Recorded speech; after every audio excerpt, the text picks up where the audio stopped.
In this video, we will be describing some of the wave-like behavior that light exhibits.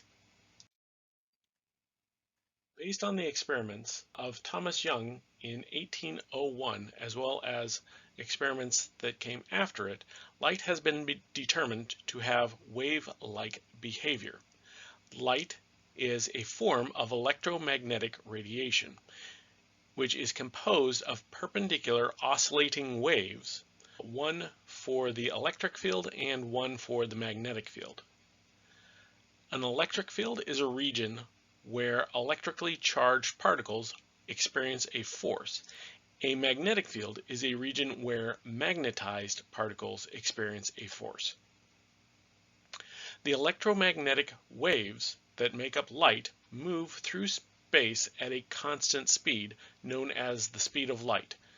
For the purpose of this class, we will be using the speed of light, which will be represented by a variable c, and we will be using the value 2.998 times 10 to the 8th meters per second.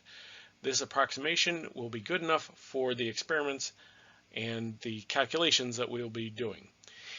In 2019, the speed of light was actually defined as being 29979.2458 meters per second exactly. The definition of a meter is actually based on the speed of light. So if we were to get a more accurate value or a more accurate experimental setup for determining how fast light moves, it would actually change the value for a meter, as was discussed in our previous videos on the base units of SI. Now, what do we mean by an electromagnetic wave? Well, there's an electronic component and a magnetic component. They are perpendicular waves. So if you imagine an electric wave, which is represented by the red, going up and down, you would have a magnetic component that is perpendicular or at a 90-degree angle to the electric field. So electromagnetic radiation can be described as a wave comprising of an oscillating electric field. In this case, it's represented by the y direction, going up and down, and a perpendicular magnetic field where they are perpendicular to the planes. So you can imagine an electric component moving in the y direction, a magnetic component moving in the z direction, and the entire wave is traveling along the x direction. Now, because we're talking about a wave, we need to talk about some of the key terms that are used to describe waves. So some of these terms are common to all types of waves. We have an amplitude of a wave, which is a measure of the height of the wave. So typically the amplitude is measured in one of two fashions, either from the middle of the wave, which we will call the middle part being the node, to the top of the crest or the top of the wave. One measure of amplitude would be from this node to the top. Another way that amplitude sometimes gets measured is from the bottom or the trough to the top or the crest. So sometimes amplitude is said as being from the bottom to the top of the wave. Sometimes it's said to be from the middle to the top. We will be using the middle to the top definition for this class, but depending on where you look, you might also see amplitude as being described as from the trough to the crest, so from the bottom to the top. We will be using from the midpoint to the top for amplitude, but the key part is that amplitude is the height of the wave. Now, because it is the height, amplitude is a measure of the intensity of the light. The brighter the light, the higher the amplitude is going to be. So the larger the wave, the brighter the light.